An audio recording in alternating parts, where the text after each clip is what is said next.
There is absolutely no gatekeeping this. Here are the rates that I charge as a nano-influencer. Hi everyone, my name is Jessy and welcome back to another episode of Table Talk, a video podcast series where we sit down at my dining room table and chat about all things life together.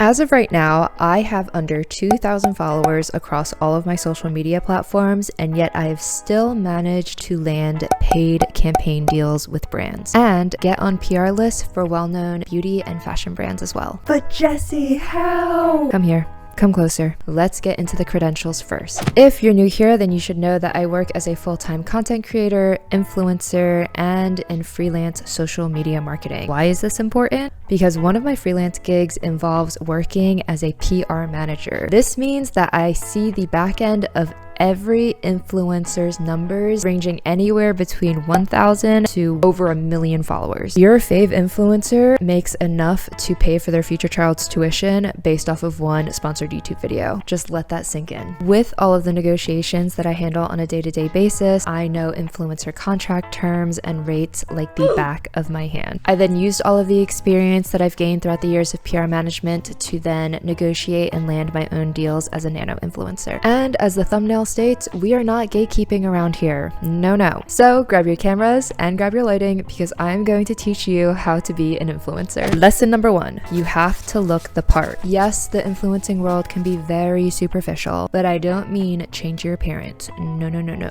Stay true to who you are. What I'm talking about is your digital media presence. Pull up your Instagram. Is it private? Pull yourself together.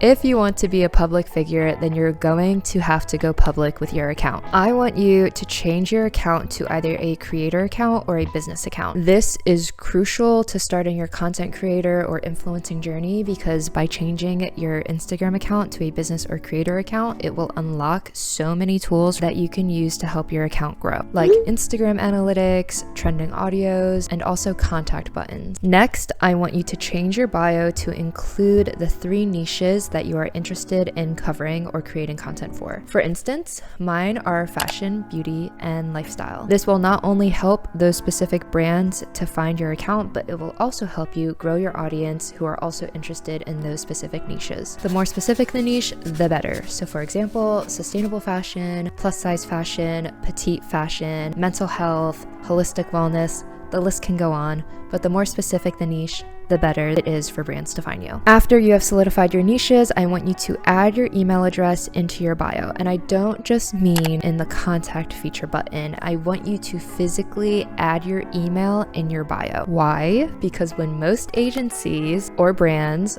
are looking for influencers to source for their next gifting or for their next PR list, 9 out of 10 times they're using a desktop to then add all of these influencers into a spreadsheet. The email and contact buttons do not appear on Instagram's desktop layout. So the chances of a brand or an agency skimming your profile because they can't find your contact information are extremely high. You want to make it as easy as possible for brands to contact you when it comes to putting you on their giftings or PR lists. Adding your email directly to your bio is the best way to do that. Think of your Instagram page and your bio as your digital resume for brands. Whatever you post matters to them. And that leads us into creating aesthetic content for brands. Lesson number 2, you can't expect for brands to reach out and gift you if you don't post about brands in the first place. So to start off, use what you already have. It's so easy. Ready? Some examples for you. Film 1 outfit reels, take an outfit of the day photo, take a flat lay photo of makeup products that you already have, and film a makeup reels also using makeup products that you already have, like a cute little get ready with me. Capturing photos are realistically the easiest thing to do because it requires minimal editing compared to filming and editing of reels. Once you have those assets shot and ready to go, then you can upload it to your socials. You can get more into how to shoot aesthetic content, build an aesthetic feed, and plan out your socials, but that would just take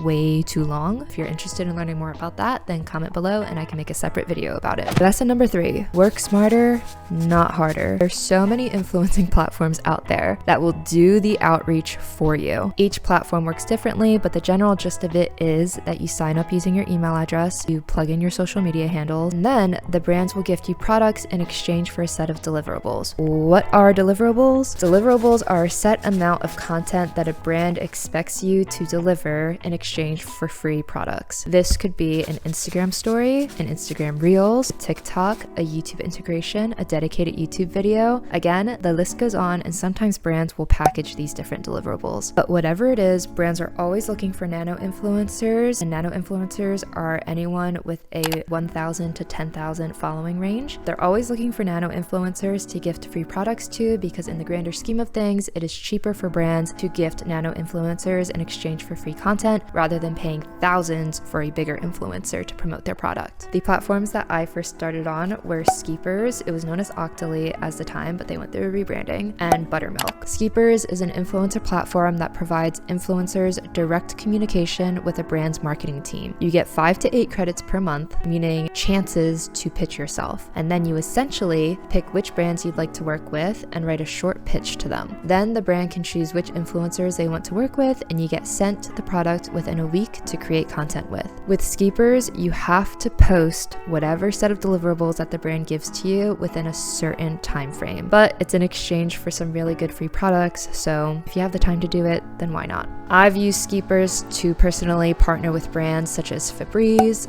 Fresh Beauty, Dermalogica, and the list goes on. Buttermilk is a simpler platform. For this one, I just signed up using my email address and plugged in my social handles. Brands will then filter through the network of influencers through this platform, and they will directly outreach to you with their own set of deliverables if they see that your profile fits their brand's aesthetics. Most of the time, I'm not required to create content for these brands, but I choose to because Buttermilk usually hooks me up with high-end brand partnerships like Giorgio Armani and Valentino Beauty. And I personally still use these platforms till this day, depending on my bandwidth, because I am now prioritizing paid campaigns, which I will get into later. Lesson number 4, get brands to notice you. Be sure to tag the brands that you're mentioning and use specific hashtags as well to attract the brands. I've personally stopped outreaching to brands. I don't do outreach at all anymore because it just takes up too much time in addition to all of the freelance work that I do. So I just focus my energy into creating consistently good content in order to get noticed by brands. But if you want to get noticed by a specific brand, then make sure you film or shoot content that pertains to that specific brand and only tag that one brand in that post. So for instance, I am on Lawless Beauty's PR list. Thank you. I love you guys. Sincerely, my favorite lip glosses. In order to get noticed by them even more, I use what they send me and I just create dedicated videos for that brand, and I only tag that brand on Instagram. Most of the PR lists that I'm on and most of the gifting that I have received is because I consistently post, and brands will eventually start to notice you. I can't think of any other reason why these brands would reach out to my email address that I put in my bio other than the fact that I just consistently post within their niches. Lesson number 5, know your worth. There is absolutely no gatekeeping this. Here are the rates that I charge as a nano-influencer. These prices do not include exclusivity rights or ad usage fees because they should be separate fees, guys.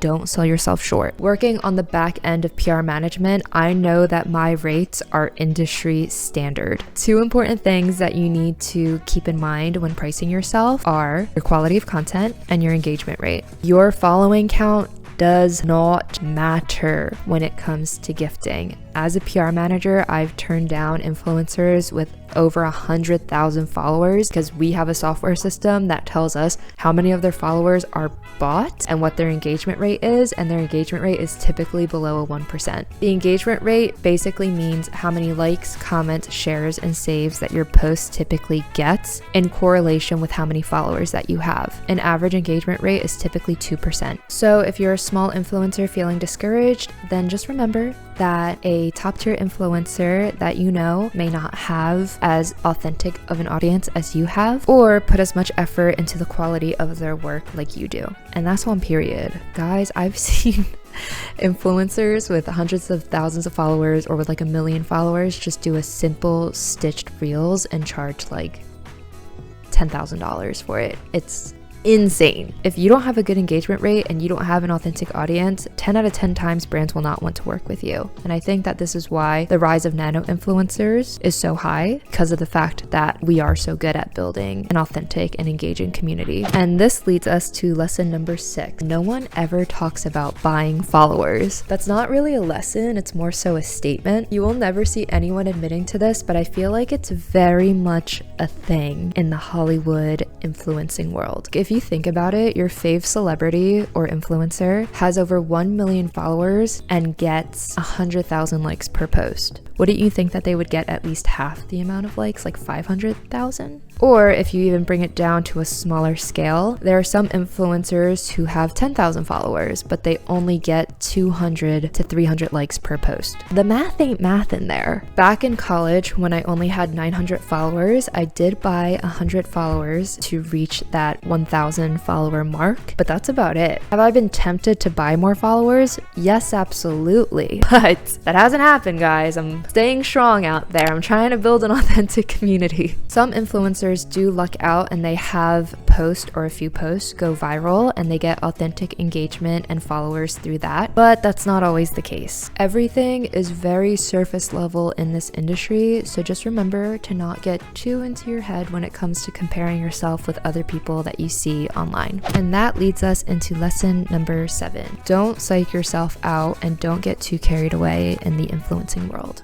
I've been to a handful of influencing events that have just made me uncomfortable because of how entitled some people can be. And I get it, because with the amount of stuff that you get for free as an influencer, content creator, whatever you want to call it, it can truly get to your head. But reminding yourself of your why can help you in remaining humble and just, minding your own business and staying outside of the messy side of the influencing world. For instance, my why is because I want to make an impact on at least one person's life in my lifetime. If what I create can help inspire you, give you more knowledge, or help you live a better life, then I have done my job. I do say all the time that my goal is to be monetized on YouTube, and that is because being more financially secure and being able to give back to the people that I love is also one of my whys. But I say all of this to remind you guys that it's not just all about getting onto PR lists or getting free things or getting invited to these exclusive cool events. Create for a reason and everything else will follow.